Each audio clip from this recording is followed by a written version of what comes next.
A single shot cracks the quiet desert dawn, echoing off sandstone walls and rattling the shutters of a lonely frontier town. Smoke swirls in the copper sky, burning embers drifting from a smoldering barn where betrayal's flames still glow. Somewhere beyond the ridge, steel horseshoes thunder, heralding an enemy bent on vengeance. Hearts pound behind weathered doors as lantern light trembles against the coming storm. In the shadow of broken promises, one soul stands poised on the edge of justice. In fury, a silent oath pressed hard against a wounded heart. The wind carries the scent of gunpowder and lost hope, an unspoken promise that when the sun climbs high, the ghosts of yesterday will find no mercy today. Midnight ambush on the ridge. The moon hung low and pale over the narrow mountain pass, its silver glow casting long shadows between the jagged pines. A solitary stagecoach, its paint dulled by dust and travel, rattled along the rutted trail toward Pine Creek. Inside, the driver, Hank Dixon, tightened his gloves around the reins, wary after the fifth ambush report that week. No sooner had he descended into the steep canyon than a volley of gunfire erupted from the tree line. Splinters flew as bullets chipped the wooden side panels and the horses reared, plunging against the harness. Without hesitation, a figure sprang from the underbrush, a woman in a worn slate-blue riding dress, her long coattails flaring behind her like storm clouds. She moved with the sureness of a seasoned warrior, knees bent, weight low, every sinew poised. This was Emily Harper, though no one in Pine Creek yet knew her name. She vaulted onto the nearest wheel step, planting one boot on the hub and drawing a gleaming Remington Derringer from beneath her coat. Her gloved hand loosed two shots in rapid succession, each round singing through the night. One outlaw dropped mid-reach, his rifle clattering onto the ground. The other, a wiry, scar-faced man, ducked behind a fallen log bandana slipping from his sweat-streaked face. Unfazed, Emily retrieved a slender throwing knife from her belt, its steel catch lighted by the moon.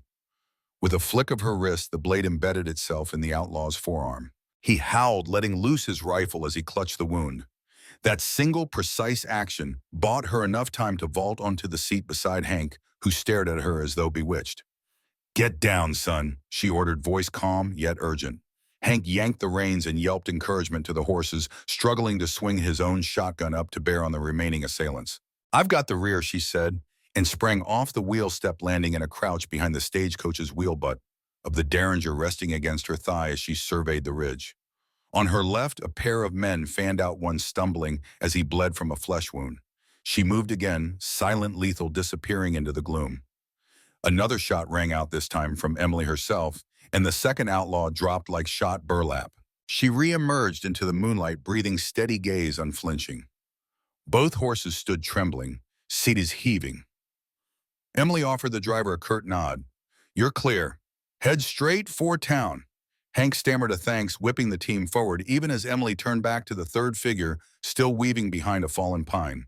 He leveled his rifle, and for a fraction of a second, the world seemed to still. The moon paused between branches. The horses froze. Then Emily rose onto one knee and squeezed the trigger. The outlaw slumped without a cry. Moments later, the only sounds were the rasping breaths of horses, the staccato clop of hooves, and the distant cry of an owl. Emily wiped blood from her glove with a handkerchief, carefully sheathing her weapons. She moved to help Hank release the driver's trunk from the coach's luggage rack. As he slid it down, he caught sight of her face in the lantern, glow, a scar at her temple, eyes the hue of autumn willow. He swallowed. "Ma'am, who are you?" She paused, lifting her chin. "Someone who lost everything," she replied, softly, voice threaded with memory. "But I aim to protect what remains."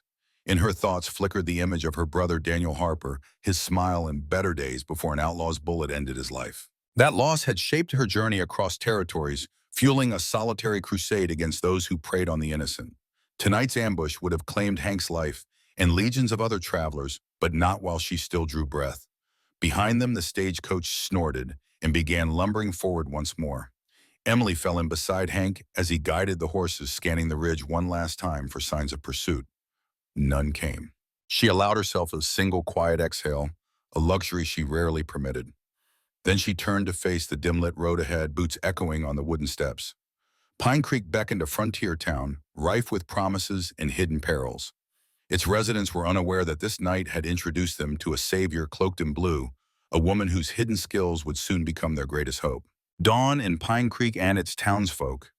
At first light, Pine Creek lay wrapped in a pale lavender mist, the wooden facades of its shops and homes glowing softly in the sunrise. Emily Harper stepped onto the creaking porch of Thompson's Rest, her boots echoing on the weathered boards. Before her, Main Street stretched out rows of shuttered windows, the whitewashed church steeple at its far end, and the sturdy stone bank with its iron-barred doors. She inhaled the crisp mountain air, savoring its promise of a new chapter. From across the street, Jack Monroe led a chestnut gelding toward the blacksmith's forge. His leather apron bore soot and sweat stains. His hands were thick with calluses from years at the anvil. He paused when he saw Emily raising a hand in greeting. Grace Thompson, proprietress of the boarding house, emerged behind Emily with a steaming coffee mug. Her silver hair was pinned neatly beneath a simple bonnet. Her eyes gleamed with a mixture of curiosity and relief. "Morning, Miss Harper," Jack called, his voice low and steady. "Your horse is saddled and ready whenever you are." Grace offered Emily the coffee, freshly brewed. "Thought you might like something hot before the day gets busy." Emily accepted the mug gratefully. The warmth seeped into her fingers as she surveyed the scene: townsfolk emerging from homes, children skipping toward the schoolhouse, a few men already gathering near the bank. She lifted her gaze to Grace. "Thank you, Mrs. Thompson. How's Pine Creek this morning?" Grace sighed. "Quiet, except for rumors of Colt Maddox's gang planning a bank raid. And of course, your upcoming marriage arrangement." Emily set down her mug. "My arrival isn't about a wedding." Grace's expression softened. "I know that, but Pine Creek needs hope, and perhaps a scarecrow bride like you and a steady soul like Jack will do." Jack chuckled. "Whatever it takes to keep this town safe." Emily nodded, slipping the coffee aside. "I'm here to protect and to find answers about my brother." Grace glanced at Jack, then back to Emily. "We'll support you, whatever it takes." They crossed the street together, stopping first at Dr. Hayes's clinic. Through the open door, they saw Samuel Hayes strengthening window frames. He straightened at their approach, spectacles glinting in the morning light. "Good morning," he called, wiping his hands. "Got the shutters all set, should keep stray bullets at bay." Emily examined the reinforced wood. "Excellent work, Doctor. If we can't prevent violence, at least we can minimize its reach." Jack rested a hand on her shoulder. "That's the spirit, Miss Harper." Next, they passed the bank, a squat stone building with the new iron chutes built by Jack himself. He nodded proudly. "Reinforced vault door. Should hold up against Colt's men." Emily ran her fingers over the cool metal. "You've done well, Jack. Pine Creek owes you." He shrugged modestly. "Just doing my part." As they made their way back down Main Street, Sheriff Mitchell galloped into view on a weary gray mare. His uniform hung loose, sleeves rolled up, his hat sat crooked on his head. He reined in front of them, dismounting with a groan. "I need you, Miss Harper," he panted. "Colt Maddox's gang was spotted near the ridge. Tomorrow morning they'll strike the bank." Emily met his eyes. "I will stand guard. Pine Creek won't fall while I'm here." The sheriff exhaled in relief. "Thank you. I'm not sure what we'd do without you." Emily inclined her head. "Then let's make sure you don't have to find out." Under that soft dawn light, Pine Creek's residents gathered around their new protector. Emily Harper, the mysterious bride-turned-defender, felt a surge of purpose. Yet in her heart burned the memory of her brother Daniel, a reminder that this town's safety was only one part of her mission. The battle ahead would test every skill she possessed, but as the sun climbed higher, Emily knew she was exactly where she needed to be, rallying the town in the first big reveal.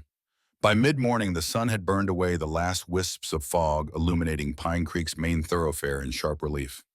Emily Harper stood before a rough-hewn wooden platform set up in front of the church, its white steeple a silent sentinel against the cobalt sky. Around her, a motley assembly of townsfolk, shopkeepers, ranch hands, bakers, and even a handful of schoolchildren clutching broom handles gathered in nervous anticipation. Jack Monroe stood at her side, acting as second in command, while Dr. Samuel Hayes circulated quietly among the onlookers, offering water and words of reassurance. Emily addressed the crowd in a clear, authoritative voice that carried easily across the sun-baked boards.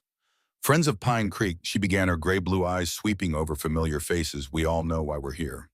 Colt Maddox's gang has terrorized this territory for too long in holdups, extortion, violence. Tomorrow, they mean to raid our bank. But we will not cower. We will not run." A murmur of agreement rippled through the crowd. Mothers pressed children closer, and barn-raising foremen crossed their arms in grim resolve. Taking a step forward, Emily lifted a rimmed brass plate from the ground, a makeshift target dented and scorched. Everyone who can hold a rifle or a shotgun tonight we train. She gestured to a row of hunting rifles leaning against the church steps. We'll set up firing lines here, here, and here. She pointed to 3 marked lanes. Dr. Hayes will oversee medical readiness. Jack Monroe will instruct on rifle safety and marksmanship, and I will lead defensive maneuver drills. As she spoke, Jack whistled softly, and several men stepped forward to help Emily place wooden barricades crafted earlier that morning. Grace Thompson approached with a wicker basket brimming with cartridges and clean bandages. Miss Harper, the children made these sandwiches for you, and I've got extra ammunition in the storeroom. Emily accepted a sandwich and nodded thanks, her gaze following the bustle of preparation. Within the hour, Pine Creek had transformed into a fortified camp. Barricades of sandbags and barrels ringed the bank. Firing lanes were chalked on the dusty ground. Medical stations stood ready under canvas awnings. Emily led each group in turn, first the veterans showing them rapid reload techniques, then Mrs. Alvarez and her 3 teenage sons who practiced ducking behind cover and returning fire and volley, and finally the timid school teacher, Miss Abigail Porter, who with Emily's gentle encouragement discovered a steady hand at the sight of her old Remington. As the afternoon sun climbed and painted long shadows, Emily paused to catch her breath. She surveyed the scene drills proceeding smoothly, determination etched on every brow. Yet beneath that confidence was an undercurrent of anxiety. This town had never faced an assault on its own soil. Their success tomorrow would hinge not only on courage, but on unity and swift decision-making. It was at that moment Jack Monroe approached, nodding toward a distant figure emerging from the boarding house doorway, Grace Thompson clutching a small leather-bound book. Grace's face was pale, her usual composure tinged with a concern. Emily excused herself from the drills and walked over. "Is everything all right?" Emily asked quietly. Grace opened the book with trembling fingers. Inside, pressed between pages, was a faded Pinkerton agency credential, Emily's real one. "I found this," Grace said softly, eyes glistening. "Among the things you unpacked this morning." She held it out, the seal of the Pinkerton Detective Agency, Emily's name and the words "Special Detective" emblazoned across the top. "Explain this, please." Emily's heart tightened. She had always intended to reveal her true identity on her own terms once the town was safe. Yet now her secret lay exposed in Grace's hands. She drew a steadying breath. "Grace," she said, voice measured, "I'm not who you thought I was. I never was a simple mail-order bride." Grace's eyes searched Emily's hurt and accusation flickering in their depths. Around them, the drills continued unaware. Emily placed a firm hand on Grace's arm.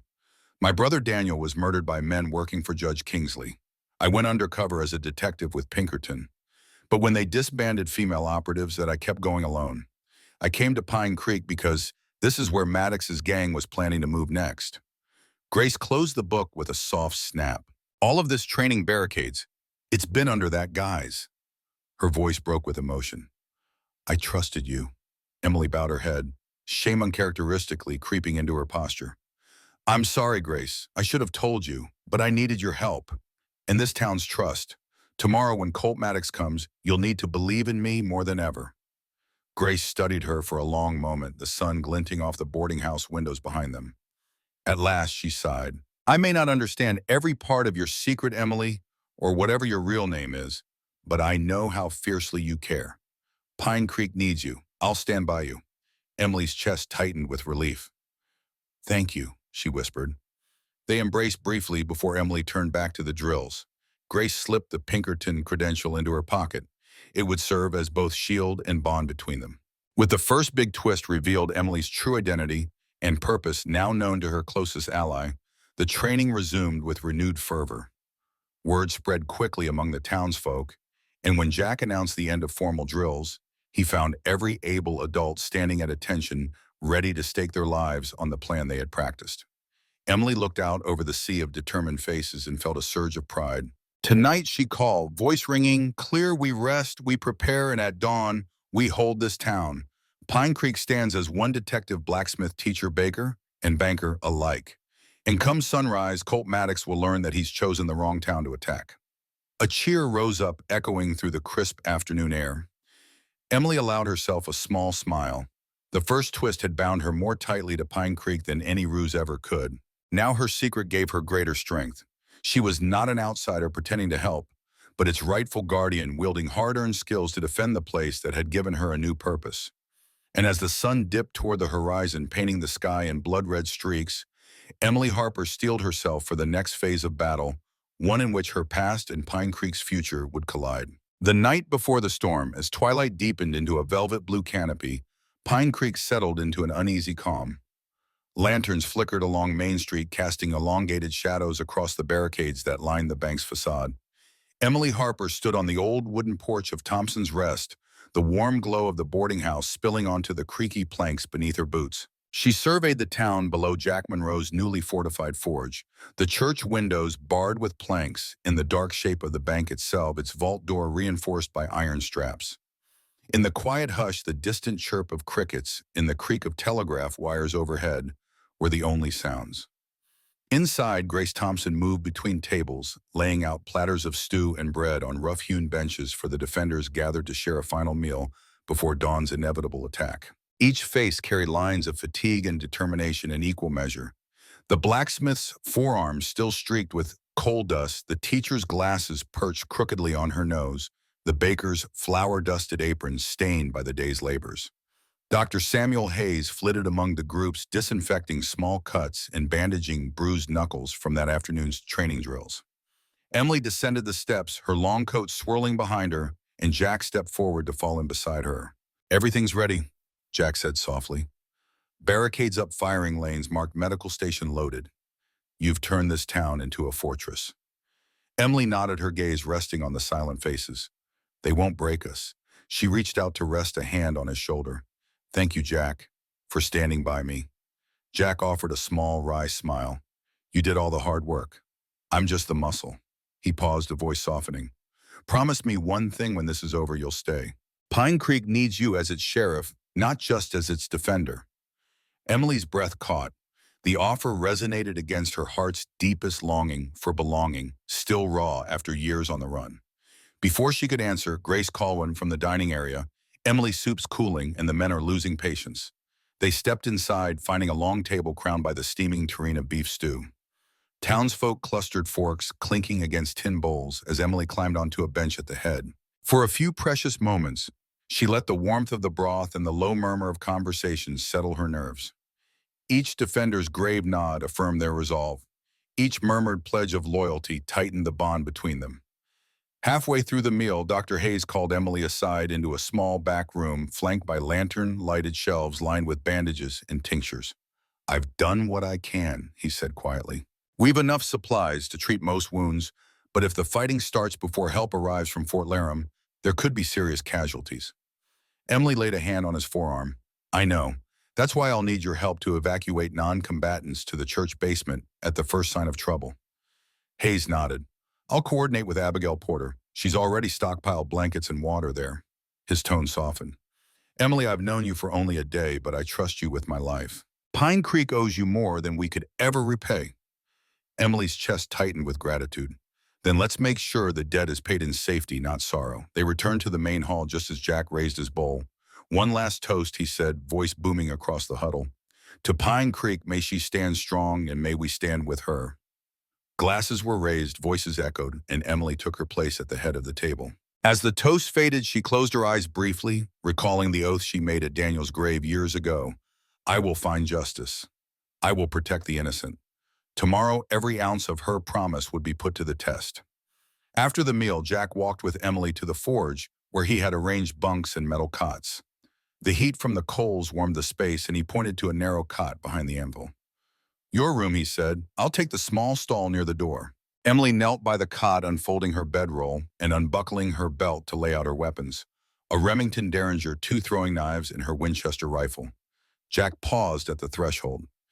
"Emily, when it's all over," he began, voice low, "I'd like to ask you to dine with me, not as sheriff and blacksmith, but as Emily and Jack. No titles, just 2 people who survived." Emily's fingers hesitated over the rifle stock. The offer was a lifeline in a life of perpetual motion. She met his gaze, moonlight glinting off his steel blue eyes. "I'd like that," she whispered. He nodded, stepping back. "Get some rest. We all leave at dawn." The forge door closed softly behind him. Emily settled onto the cot body, aching from the day's exertions. She lay on her back, staring at the blackened ceiling beams. Memories intruded Daniel's laughter by a campfire, the ache of losing him the year she spent tracking his killers. In that dimly lit forge, she felt the weight of her mission press down, but also the warmth of community stir her battered hope. She closed her eyes, drawing on the strength of the town she had rallied. Pine Creek's fate and perhaps her own hinged on tomorrow's sunrise. Outside, the wind whispered through the pines, carrying the distant hoot of an owl and the steady pulse of telegraph wires. Emily whispered a vow into the lingering heat for Daniel, for Pine Creek. I will not fail. As the forge's embers glowed and the lanterns flickered, Emily drifted into a restless sleep, knowing that when morning broke, Pine Creek would awaken to its greatest trial, and she would stand at its helm, defender and sister, ready to face the storm, dawn assault and unmasking the true enemy. Dawn broke over Pine Creek in a wash of fiery rose and gold, lighting the horizon beneath a sky streaked with wisps of cirrus clouds. The town lay in tense silence as the first rosy fingers of sunlight crept across the low-clapboard buildings. Lanterns still glowed on porches, but most defenders had already taken up positions behind barricades of sandbags and overturned wagons. Emily Harper stood at the church's eastern entrance, Winchester rifle cradled in her arms, scanning the empty street for any sign of movement. Beside her doctor, Samuel Hayes checked medical supplies one last time while Grace Thompson led a contingent of townsfolk, women and children evacuated to the basement for safety. Across Main Street, Jack Monroe adjusted the sight on his own rifle, crouched behind the breached gateway at the bank's reinforced entrance. Behind him, two burly deputies he'd trained farmers, turned defenders, fumbled with their cartridges. Emily gave Jack a brief nod, a signal silent, and understood that the moment had arrived. Somewhere beyond the eastern ridge, Colt Maddox's gang waited for the sun to clear the trees before they struck. It was a gamble the early light would expose their approach, but also allow the townspeople to have full visibility on their lines of fire. At precisely the first glint of sunrise, a distant rumble of hoofbeats rose from the dusty road. Emily inhaled deeply, heart hammering in her chest. Position she called quietly into her radio, a field set courtesy of the telegraph line. Doom and anticipation merged in her veins. The hoofbeats crescendoed into the thunder of horses' feet. Across the street, a mounted rider in a dark duster coat appeared at the crest of the hill, silhouetted against the sun. That glare revealed the crimson bandana and the tall, lean form of Colt Maddox, renowned outlaw and terror of the frontier. Maddox reined in his mount at the edge of town, his six-man vanguard fanning out behind him. He raised one blood-spattered glove and shouted, voice carrying across the silent street. Pine Creek, we're going to take that bank, empty or full. Anyone who stands with bullets dies in pine boxes. His men brandished rifles, ready to split in three-pronged advance. Emily squeezed the Winchester's trigger guard, whispering under her breath.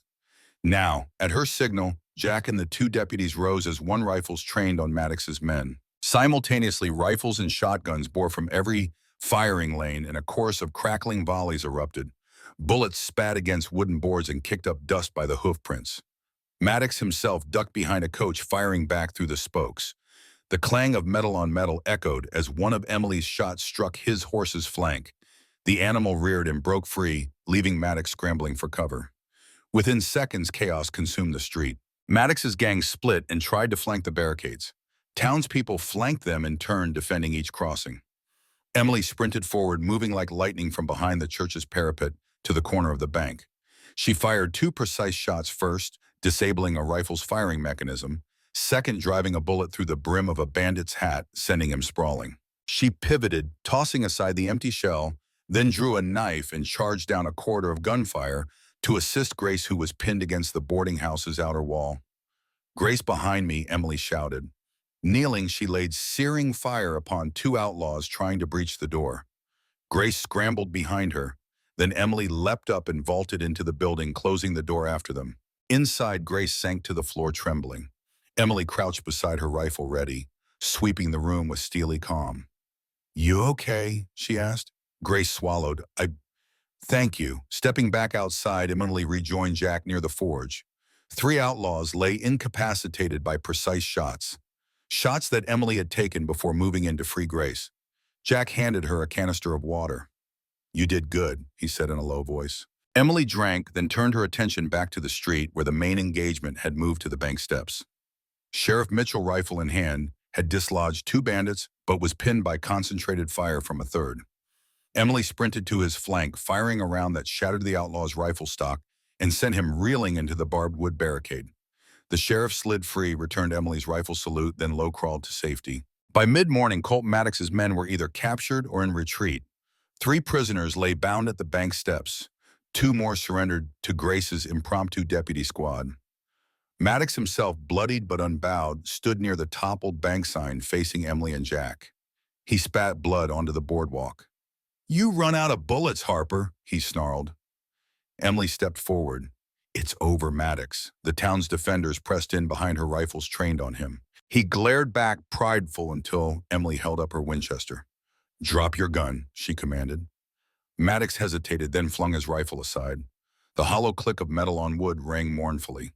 Jack snapped handcuffs onto his wrists. With Colt Maddox's gang subdued, the street fell silent. Emily lowered her rifle and surveyed her battered town windows, splintered paint, scorched but alive. As townsfolk began tending the wounded and clearing debris, Dr. Hayes emerged from the church basement with a burlap sack of blankets, retrieving minor injuries from grateful defenders. In the background, a telegraph operator tapped out a request for federal marshals to collect the outlaws and deliver Maddox to the territorial prison. Amid the bustle, Emily noticed a lean figure in a black suit approaching Judge Everett Kingsley himself, riding in a gleaming carriage with territory marshals flanking him. His eyes gleamed with triumph as he surveyed Colt Maddox in chains on the bank steps. A flicker of recognition crossed Emily's face. Kingsley's presence signaled forces far more dangerous than Maddox's gang. He tipped his hat with cold courtesy. "Impressive display, Sheriff Harper," he said smoothly. "Shame I wasn't consulted on your tactics. I might have suggested less public theater." Emily's jaw tightened. "Your Honor," she replied evenly. "Pine Creek doesn't need approval for its defense." Kingsley's lips curved into a thin smile. "Such spirit. However, Colt Maddox's capture was meant for my private investigation, an arrangement you have unknowingly disrupted." He glanced at the prisoners. "I believe I have the right to take custody." Marshal deputies behind him rigidly raised sidearms. A cold chill slid down Emily's spine. She realized the true enemy Kingsley had orchestrated the Hole or Maddox raids to eliminate witnesses to his own corruption. Now he sought to reclaim the story. The judge took a step forward. "Sheriff, step aside." Emily drew herself up. "No, you'll address the council and deliver evidence of your misconduct. Or make your threats public." Kingsley's facade cracked with fury. "You dare challenge me?" He raised a gloved hand, signaling his marshals to advance. Jack pivoted to Emily's side. "They'll have to go through us." He leveled his Winchester. Grace emerged behind Emily's shotgun at the ready. Dozens of townspeople manned firing lanes, once more aligning behind Emily in a silent show of solidarity. Kingsley's gaze flicked over them, calculating. Then with a curt nod, he stepped back, voice low. "Very well. Pine Creek wants a show of evidence. Meet me at the courthouse in 1 hour. Come alone or witness the democracy you cherish turn to ashes." His carriage rolled away, leaving rattling carriages in his wake. As he disappeared beyond the ridge, Emily exhaled sharply. She understood the challenge to expose Kingsley's corruption and protect Pine Creek from the very law that should have safeguarded it. Tomorrow's battle would not be won by gunfire alone, but by unmasking the judge's crimes. Turning to Jack, Emily said, "We prepare for a new kind of fight. I need to brief the council quietly." Jack nodded. Grace placed a reassuring hand on Emily's arm. "We stand with you." As the sun climbed higher, Pine Creek's victory over Maddox's gang transformed into resolve to confront a deeper corruption. Emily Harper, once avenger for her brother, now became guardian of her adopted home, defender against both outlaws and those cloaked in the robes of justice. Pine Creek had found its sheriff, and she was ready to wield truth as her deadliest weapon. Confrontation at the courthouse. An uneasy tension settled over Pine Creek as the hour of reckoning approached. The town council chamber, a sturdy wooden building, newly painted with pine resin white, stood at the heart of Main Street, its double doors flanked by hemp banners that fluttered in the midday breeze. Inside, a semicircle of rough-hewn benches faced a raised dais where Judge Everett Kingsley's ornate oak desk waited, polished dark by generations of frontier jurisprudence. Emily Harper strode to the entrance, Winchester rifle slung over her shoulder. Draped in her dark coat, that bore the stain of last night's trials. She paused just inside the doorway, meeting the resolute eyes of the council members, bank owner Henry Collins, school teacher Abigail Porter, Dr. Samuel Hayes and Grace Thompson. Jack Monroe and two deputies stood at her flank, silent sentinels of Pine Creek's hard-won unity. Kingsley entered from the side door, accompanied by two territorial marshals uniformed, solemn faces impassive. He removed his black judge's hat with a theatrical bow. "Sheriff Harper," he began, voice smooth as polished mahogany, "I trust you received my summons." Emily nodded, stepping onto the raised dais. "I did, Your Honor. I've brought the evidence you requested." With a glance towards his marshals, Kingsley lowered himself into the high-backed chair behind the desk. "Proceed." Emily produced a sealed brown envelope from her coat. "This letter," she said, holding it aloft, "is written on official territorial stationery, bearing your seal and signature dated 2 years ago, confirming your directive to remove obstacles to the transcontinental railroad expansion, including any Pinkerton interference." The room stiffened. "If you will not rescind that order and stand down, I will read its contents aloud." A flash of anger crossed Kingsley's impassive facade before he regained control. "You have no right to reveal private correspondence, Sheriff." Jack Monroe stepped forward. "The people have a right to know when their judge weaponizes the law for personal gain." He laid his hand on Emily's arm, a gesture of solidarity that sparked a low murmur among the council. Dr. Hayes moved to Emily's side, producing a small, leather-bound notebook. "I have corroborating evidence," he announced, "including telegraph logs, showing messages sent to known Maddox associates, messages you dispatched Judge Kingsley." Abigail Porter rose next, voice firm. "And I have sworn statements from Mrs. Thompson, who personally retrieved these documents from Sheriff Harper's belongings with her full consent." Grace stood, gown rustling. "We found these under your orders," she said directly to Kingsley. "Do you deny it?" Kingsley's composure cracked. He slammed a fist on the desk. "Enough. This is a kangaroo court." He signaled the marshals. "Remove them at once." One marshal rose, baton at the ready. Before he could move, Emily leveled her rifle at him. "That won't be necessary." Her calm, steel voice carried across the chamber. "This court answers to the people of Pine Creek." At her signal, Jack and the deputies stepped forward, forming a protective line. With a strangled curse, Kingsley slammed his desk again. "I resign my seat immediately." "You will rue this day, Sheriff."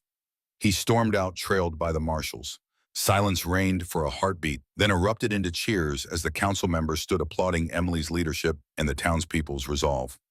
Outside, bells rang, guns were slung, and Pine Creek exhaled in collective relief. Emily lowered her rifle and joined the council, where they drafted the official proclamation, stripping Kingsley of authority and establishing Emily as interim territorial marshal until federal law enforcement arrived. That evening, as the sun set behind distant pines, Pine Creek gathered at the church for a solemn ceremony. Emily stood before the congregation, her Winchester laid respectfully at her side. She raised a hand, voice ringing clear. "Today we defended not just our bank or our homes, but the very principle of justice." She gestured to the empty judge's chair behind her. "We are no longer subjects to corruption hiding behind robes. We are citizens choosing truth over tyranny." A single lantern was lit and placed on the dais, symbolizing the light of justice rekindled. Around her, faces reflected hope and gratitude.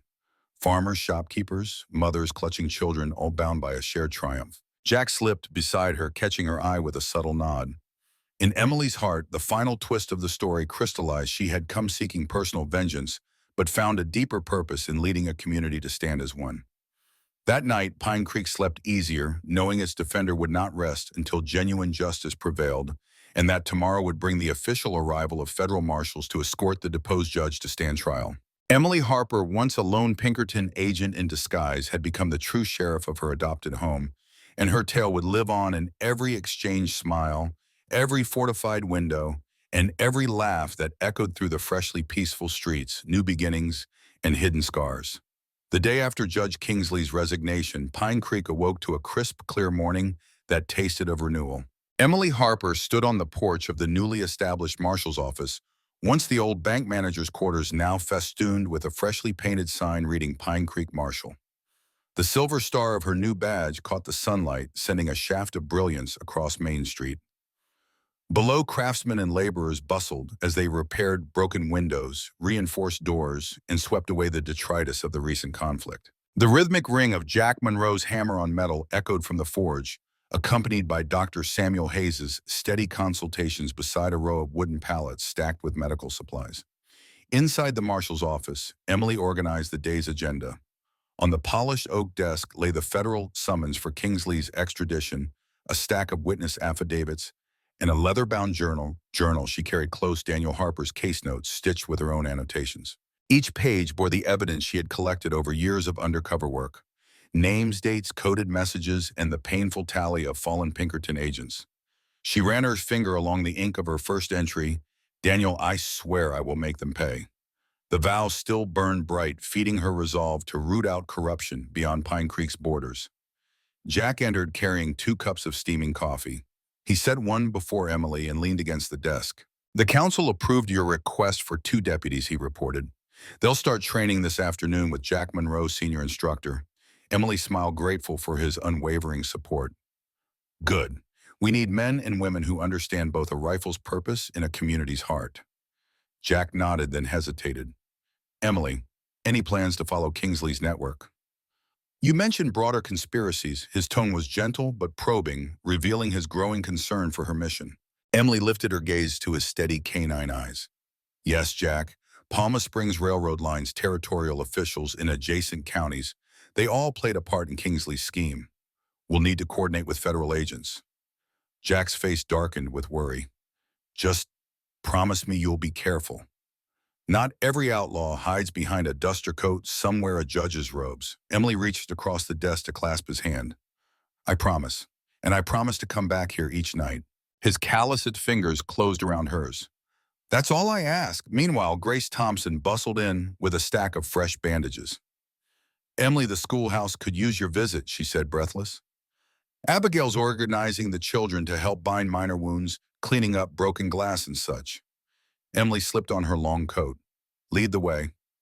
Outside, Abigail Porter stood amidst a group of eager school children, teaching them to patch scrapes and apply antiseptic under Hayes' supervision. The children's laughter when they managed a neat bandage on one another's elbows was a balm to Emily's battle-wearied spirit. She offered guidance, praising their steady hands, and saw in their bright faces the true reward of her service, a town where even its youngest were entrusted with its care. By midday, Emily convened her newly appointed deputies in the marshal's office. She briefed to them on Kingsley's indictment and the railroad conspiracy he orchestrated, laying out maps of the territory and identifying key figures who had benefited from the judge's corrupt rulings.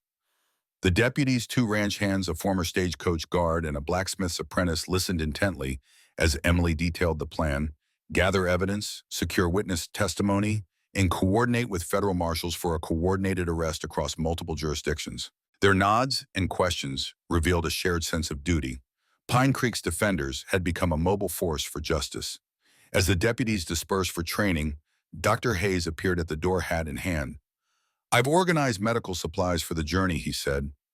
"Rations, first aid kits, even a collapsible cot." Emily closed her ledger. "Thank you, Doctor." "We'll need every advantage." Hayes offered a warm smile. "Just make sure to come back to Pine Creek. We're not ready to lose our sheriff."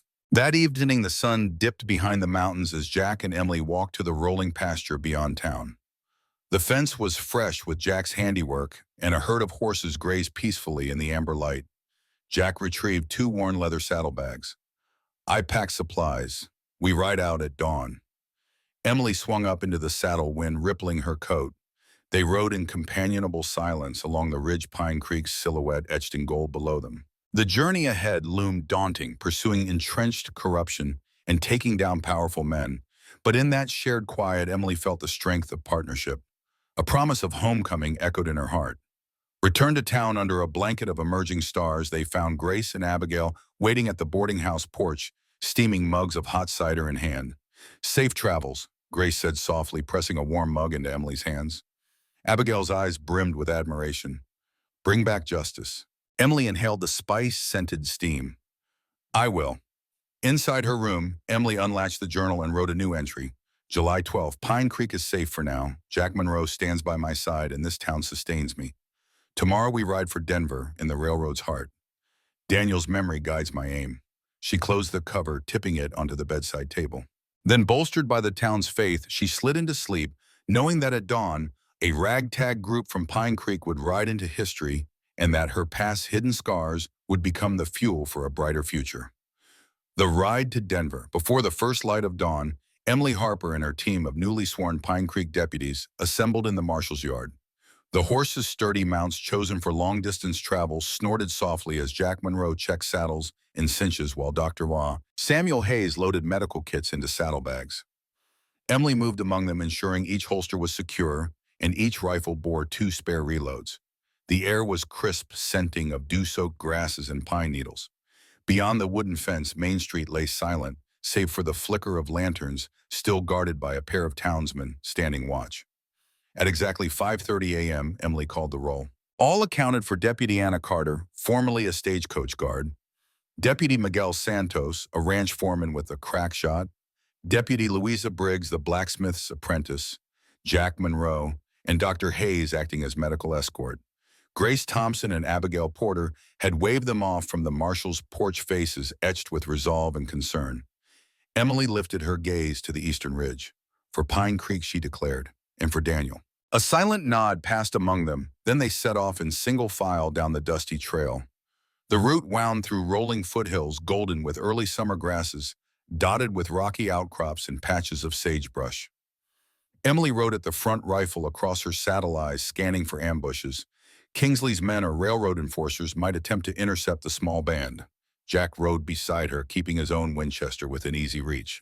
Hayes brought up the rear with 2 deputies flanking him, ensuring a secure line of march. By late morning, the terrain had shifted from open grasslands to denser pine stands. The telegraph poles dwindled, replaced by undulating hills that echoed with bird calls. As they paused at a high meadow to water the horses, the distant rumble of hooves drifted on the wind. Emily's hand went to the derringer at her waist. A patrol of territorial deputies, 2 riders in blue coats, emerged, guns holstered, faces taut with wariness. Their leader, Captain Reeve, dismounted and approached. "Marshal Harper," he asked, voice polite but firm, "we received word of your pursuit of former Judge Kingsley's illegal network. The governor demands your surrender orders to cease all private investigations and return to Pine Creek." Emily squared her shoulders. "With respect, Captain Pine Creek deputized me to root out corruption that endangers the territory. The governor's orders are compromised by Kingsley's influence. We proceed to Denver to present our evidence to the U.S. Attorney directly." The captain's eyes flicked to the deputies behind Emily. After a long pause, he saluted. "Very well, I'll escort you to Denver officially." He nodded to his partner and the 2 men joined the column. Emily exhaled. "Thank you." As the combined group resumed, Emily felt the weight of their mission press upon her, but also the strength of legitimate authority at her back. If Captain Reeve reached Denver first, they would secure an untainted hearing. The path ahead held peril, rolling mountain passes, the threat of ambush, and the judgment of distant officials possibly in Kingsley's pocket. Yet in Emily's heart burned unwavering faith. Through late afternoon, they crossed a rocky creek and scaled a craggy ridge. Snowmelt streams tumbled down mossy cliffs, offering respite to parched horses. Dr. Hayes moved among the mounts, dabbing sores and bandaging minor scrapes. Jack chatted quietly with the territorial deputies, forging a tentative camaraderie through shared hardship. At sunset, they made camp in a sheltered basin. Emma Harper, now Marshal Harper, in full authority, gathered everyone around the fire. The territorial deputies brought hardtack and jerky. The Pine Creek deputies contributed leftover stew and bread. As the flames crackled, Emily produced the evidence pouch. "Tomorrow," she said, "we deliver Kingsley's letter, the telegraph logs, and witness statements. Then we will have justice." Captain Reeve nodded thoughtfully. "Your evidence needs no embellishment. But know this, any challenge to judicial authority will meet resistance." He glanced at Jack. "Especially when it involves the railroad's friends." Emily's gaze hardened. "Then we must be unwavering. Pine Creek stands with me, and you stand with Pine Creek now." The campfire glow danced on determined faces. In Emily's own reflection, she saw not just a lone avenger, but a leader bound by oath and community. Under the stars, the mixed company of Pine Creek defenders and territorial deputies found a fragile unity, one that would carry them through the treacherous roads to Denver toward the high halls of justice, where Kingsley's fate would finally be sealed. As the flames dwindled, Emily pulled her coat tighter and settled against her saddle. Sleep was fleeting. Dreams of Daniel's smile mingled with visions of courthouse battles. At dawn, they would ride for the greatest trial of their lives, guided by truth and steeled by the bonds forged in Pine Creek's crucible. The Denver hearing. The dawn light of Denver glinted off the polished limestone facade of the territorial courthouse as Emily Harper guided her party through the broad oak doors. The great hall's marble floors echoed with their boots as they entered the chamber. Governor Stanton presiding from a high dais, flanked by stern-faced advisors and armed marshals. Judge Everett Kingsley sat at a side table, his black robes rumpled eyes darting with anxiety. Emily strode forward, Jack Monroe and the Pine Creek deputies fanning out behind her. Captain Reeve and the territorial men formed a wider guard to either side. Governor Stanton rapped his gavel. Marshal Harper, he intoned, "You may present your evidence." Emily stepped to the lectern and pulled the sealed envelope and witness binders from her satchel. Holding up the envelope, she said, "Your Excellency, this document bears Judge Kingsley's signature ordering the removal of any Pinkerton agents or other obstacles to railroad expansion, specifically naming my brother Daniel Harper. This and the accompanying telegraph logs and witness affidavits prove a corrupt conspiracy treating law as a weapon." She placed the envelope on the governor's desk. Samuel Hayes and Abigail Porter then handed forth signed statements detailing Kingsley's meetings with Colt Maddox's gang leaders, and Grace Thompson presented the Pinkerton credential Emily had entrusted to her. Jack filed a map highlighting key telegraph stations that had relayed Kingsley's coded directives. The governor studied the materials, brow furrowed, then turned to Kingsley. "Judge Kingsley, how do you plead?" Kingsley's face drained of color. He fumbled for words. I deny any wrongdoing." Governor Stanton banged the gavel. "We will hear testimony." Over the next 2 hours, Emily led witnesses, former Senator Caldwell railroad workers, and Pine Creek deputies, through a precise recounting of Kingsley's collusion. Each statement chipped away at the judge's defenses.